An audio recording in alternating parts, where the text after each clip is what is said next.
What's up guys, welcome back to the channel, welcome back to a brand new video. This is your Chelsea vs Arsenal match review. Chelsea won, Arsenal won.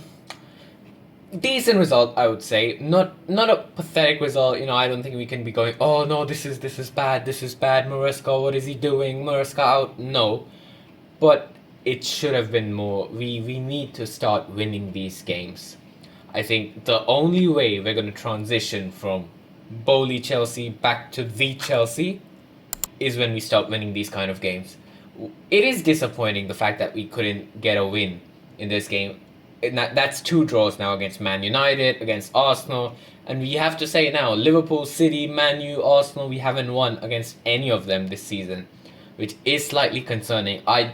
I want us to finish in the top 4, but I don't just want it to be, oh, we lose against the big teams, but we beat the other 15 teams, so we get into the top 4. I don't want that. I want us to do good against the big teams, so that's definitely a concern. Pedro Neto saved us 100%. I said it in the last video as well. Pedro Neto has put himself in the lineup. Amazing. But then comes the defense and the keepers. We'll talk about that. We'll get into all of that. So guys, drop a like on this video if you end up enjoying, and subscribe to the channel as we get into this review.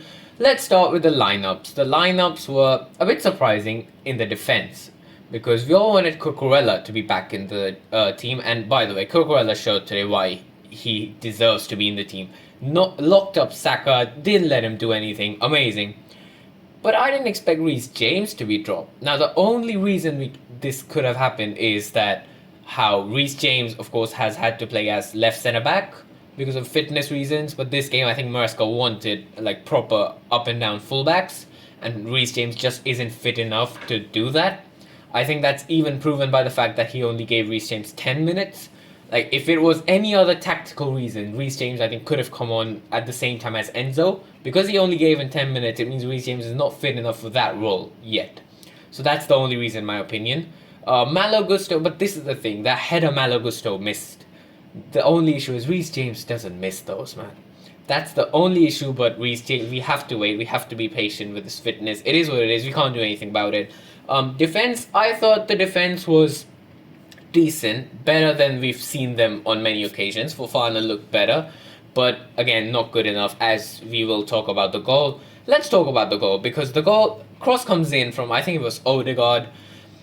It's obvious they were trying to play an offside trap, but, maybe no one told Colwill. Colwill keeps Martinelli on side. So either that's a good, just almost a good offside trap and Colwill didn't know, or the defense was just completely missing the men behind them. I don't think that's an offside trap, like that is too close to the goal to be playing an offside trap. If they were, I think that's very risky, as it proved, because Colwill wasn't part of the offside trap, kept Martinelli on. But even after that, Robert Sanchez, you cannot. Today, your passing wasn't questionable. We do get scared, of course, when he's on the ball because of past history. But today, he wasn't. He didn't make any errors passing wise. But then you go and concede something like that. And if this was Trossard, like last season, he let that ball from Trossard go under his legs, 2-2, we conceded. This wasn't even Trossard, this was Martinelli. I know he scored 2 goals recently, but like the guy hadn't scored in months. Definitely lacks confidence. Just go towards him, spread your hands, just go big on him. He will get scared. Like, I don't think Martinelli is super confident right now, but still Sanchez lets him score near post. 1-0. And this is one thing I've seen for this team. Even last week in the Man U game, we sort of switch on, we activate after we concede. It's like we're just cruise controlling the game. We're just like, okay, we're in this game, we're controlling, we concede, oh no, now we have to score, and now we score.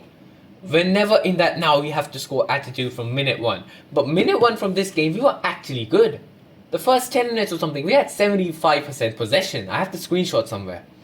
We actually looked like you control, and the Palmer shot early on where Raya had to tip it across the goal. I remember last week, of course, many people said Palmer was indecisive. The attack as a whole was indecisive, didn't do anything. I thought, this game's going to be different. Palmer is like, nah, this is going to be different. He's taking those shots, but then it just didn't continue.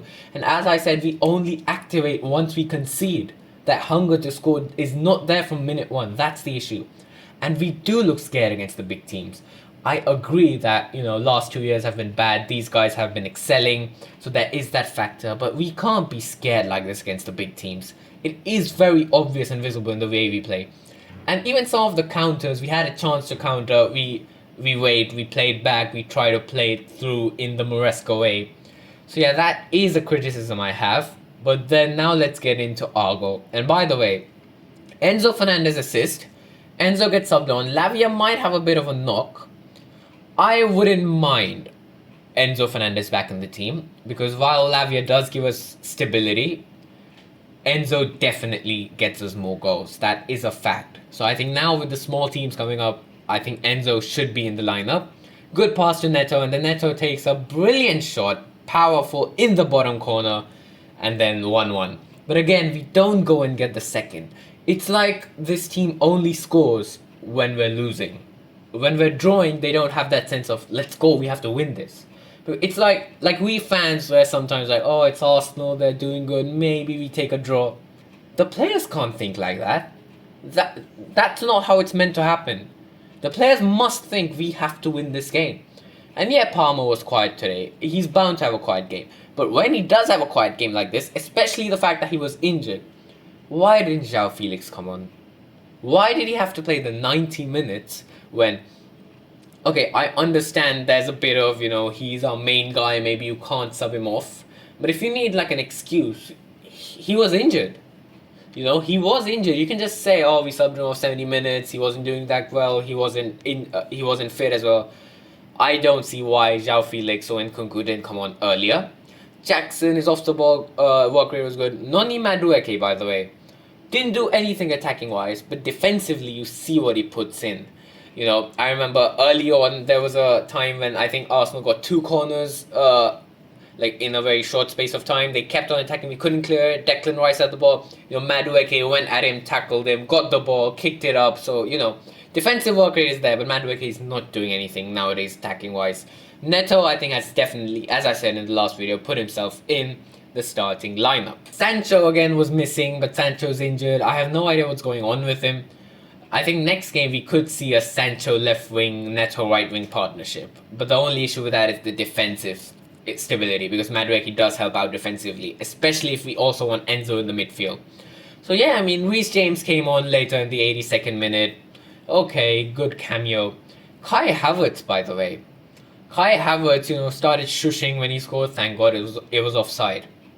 I don't get that, Like, online it might be different, but I don't think when he left, there was that much hate, especially like within the club. Mason Mount was a different story. That was complicated, that was kind of angry. But Kai Havertz left very peacefully. I don't get why this... Like the fans, of course, I understand now that he keeps saying, oh, it would be better if I won the Champions League with Arsenal, it means more, blah, blah, blah. But I don't get why Kai Havertz is doing this. Like, his time at Chelsea, I don't think it was that bad, compared... And he was definitely out of that era of signings, Werner, Ziyech, Chilwell, Thiago Silva. In the attack, Pulisic, he was definitely the best out of all of them. So I don't get why there's so much just enmity, animosity between Kai Havertz and Chelsea. But it is what it is. It can't be undone now. It was amazing the way Caicedo was yelling at him as he was on the floor doing that corner. So yeah, things like this. But we don't show enough hunger to win. We just don't show enough hunger to win these big games. We do look satisfied with the draw, and that has to change. But luckily, I guess you can say, it's over, this tough run of fixtures. We now have, I'll have to check, but it's Leicester, Villa, Tottenham, Palace, Brentford, Fulham, Ipswich. Like it's easy now. So 11 games played. We have played all of the top teams. Now we're gonna have an easy run. This is now where we have to show. These games we drew, okay. Now, Leicester. These are the games we have to start winning and proving that we are in this top 4 race. We are third, so I won't complain. But here's the thing. Even 9th position has 18 points, so it's very close. As long as we keep these guys behind me, I won't complain. But for that, we have to start winning now. Now we have to start winning. Now there's no excuse. After the international break, I expect a win at Leicester. What else do I have to say? One thing I am concerned about, just saying, as I said, we want to keep all of these clubs behind us. Arsenal, Forest, Newcastle, Villa. Man United are ones to watch out for. Man U are just 4 points behind us. And Amorim, Man U under Amorim do scare me a bit. So, as I said, we have to start winning now. But we all knew that we had one of the toughest starts to the season, first 10 games. So hopefully things will be better now and we start winning. So yeah, man of the match probably has to be Pedro Neto because of the goal. Jackson was quiet but did good, like playmaking wise, defensively. So yeah guys, that's it for today's video. I hope you all enjoyed. There will be videos coming out in the international break. So yeah, stay tuned for those. Have a good day and goodbye.